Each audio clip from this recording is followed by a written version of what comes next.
Dobbo, happy with the way that, obviously, to hang on, a lot of positives to take from that performance. It was a little bit stressful, maybe, but obviously, thrilled with the way it turned out. Yeah, I think we always knew it was going to be this game was going to be probably our darkest hour in terms of player strength and the team we put on the field. We saw our problems. We had a set piece, for example, just brand new hookers trying to get organised. And so we used to be our toughest one. So to get a win here against a team as well stocked and as good as the Sharks for us was a big achievement. I think we showed quite a bit of character. Apart from that, there were some great individual performances as well. I thought Evan was incredible. Tim kicked everything, which was obviously crucial for the win. So there are a lot of positive individual performances as well as everyone putting together to get over the line. Yeah, I think Evan Ruth is obviously just going from strength to strength, and I thought our pack worked really hard. I mean, there's guys, there was a lot of X factor in the Sharks back line. A guy like Cornell Smith, is pretty much unheralded. I'm ashamed. I feel sorry for the ball. He did well. Serge's not a fullback, for example. I thought Serge did very well. So yeah, a lot of good individual performances. Cool. All right, guys. Questions for Dobbo?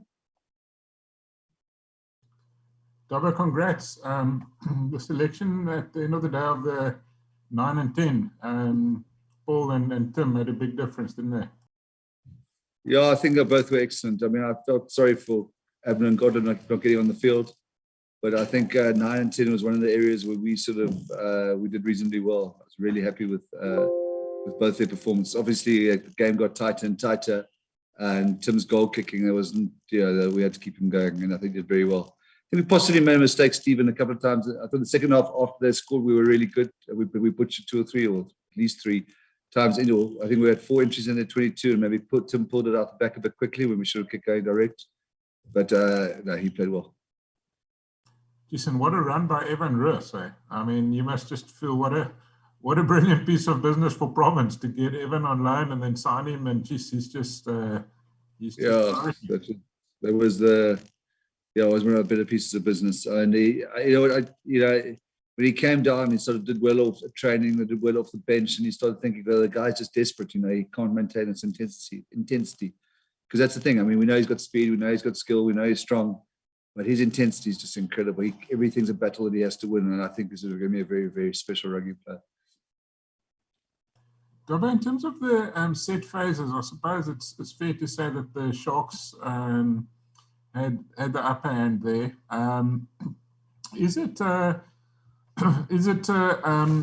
concern at all, or do you think it's pretty much a matter of you guys, as you mentioned, in your darkest hour, and you really low on personnel? Yeah, Steve, I think, we weren't, the set phases, we weren't scrummed, if you know what I mean. We were penalised. It's different when you see your sort of tractor ploughing through your team, your front row. Yeah, I think there were 1 or 2 times, 3 or 4, where we had the march on them. And so it was a poor set piece in terms of discipline. I mean, cheapers, there was a lot of, I think it was 5 or 6 penalties at scrum time. It's just unheard of for us. So, but we weren't getting beat, if you know what I mean. So it's a poor performance on the night, but I'm not too worried about our scrum power. I think the lineouts were, 3 skew throws is at professional level. And we put ourselves under pressure and having to go to the front because it was too risky to go to the back. To be honest, we haven't had much time for a couple of reasons to integrate. And hooker, as I said, hooker number 9. And then, we had on the bench Jason Alexander, who I didn't put on because Jay's also got some challenges around the set piece. I wasn't sure it would be fair on him. So, yeah, poor set piece performance, but I think, if you threw in, I'm not saying the other guys, I think Reinach did a good job. The guy hasn't played a full game of rugby in about 6 months. He played 80 minutes. But I think if you throw in a JJ Kotza, Andre Huchafent, JD Schikkeling, Samar Marat, whoever, into that pack, I think you'd see a different set piece picture. How important do you think the Currie Cup will be for guys like Sazi and Leon, etc., to grow as players? I suppose there will be teething problems, but how big a Currie Cup will this be in terms of growth? I mean, I think somebody commented on the game that we were putting on them too early, Leon and Sazi, but we have to do the development job as well. It's not certainly not a development competition. We want to win it and do as well as we can, but so I probably pulled the trigger there quite early to get them more experience. And I thought, unfortunately, the penalties that they gave away were almost eagerness. Leon attacking what was said to be at an angle, that far left-hand scrum. And then Sazi he won so much on the hit he overextended. So they were eager, but we need to get them more game time. I think before this game, or I think Sazi had 51 minutes in the last year as a tight head at senior level. So I have to do that, yeah. So I'm excited about them. I think his general game both of the general games very good. John, you touched quite a bit on the players or the personnel. Can you give us a picture of what you're getting back, reasonably certain that you're getting back ahead of the British and Irish Lions game? I think the hookers, Andre Hucheventer, JJ Kotze, a couple of locks here, JD Schickerling, Salman if he scans well, Quenzo, sorry, not Quenzo, I beg your pardon. Quenzo Blose comes back as a prop. Nama Kaba comes in. I'm forgetting another forward. Dan Duplessis will be back. Juan de Jong. I'm not sure when Dion Free's back in time for the Lions bubble, if we would consider him. So that's it's a reasonably nice. There are a couple of left, I'm sure, but I think you could agree that 6 or 7 players will make quite a difference to the team. Are you still focusing just on the next game, or is it now a case of you have to start working towards the Lions as the big game, your next big game? No. Yeah, absolutely. Crick Quiz. We've got Crick Quiz next Wednesday. You know, I know it's far too early to look at the log, but we're in a reasonably good position there.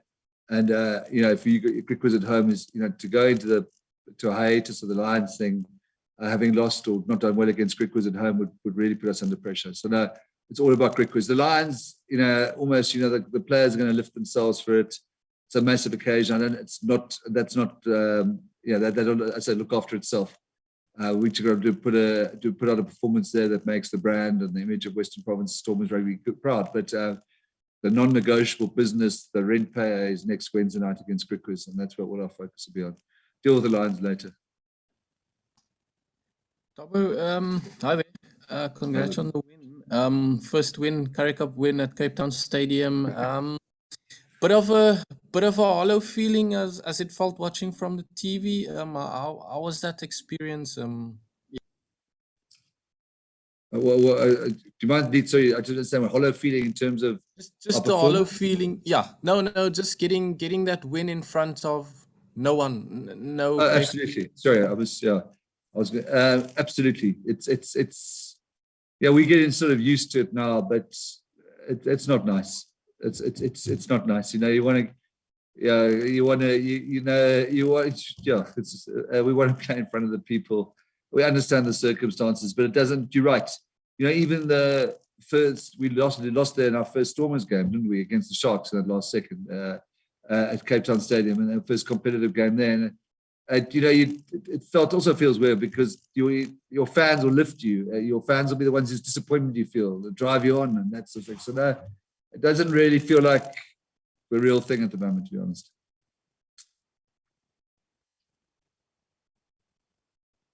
I'm just at the week, another weekend of training and then cricket again. What do you go work on? What do you go fix? Apart from stopping malls as teams suddenly think they can come on Mall Province. I think that's absolutely the case.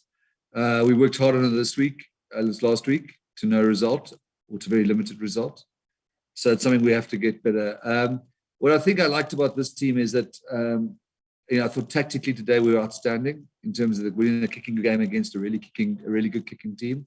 And I thought we had real work rate and enthusiasm and guts, but our errors were largely technical. Whether we some aspects around the maul defense, some aspects around the scrum. When we were in the 22 in the second half, so many times we pulled the ball wide much too quickly.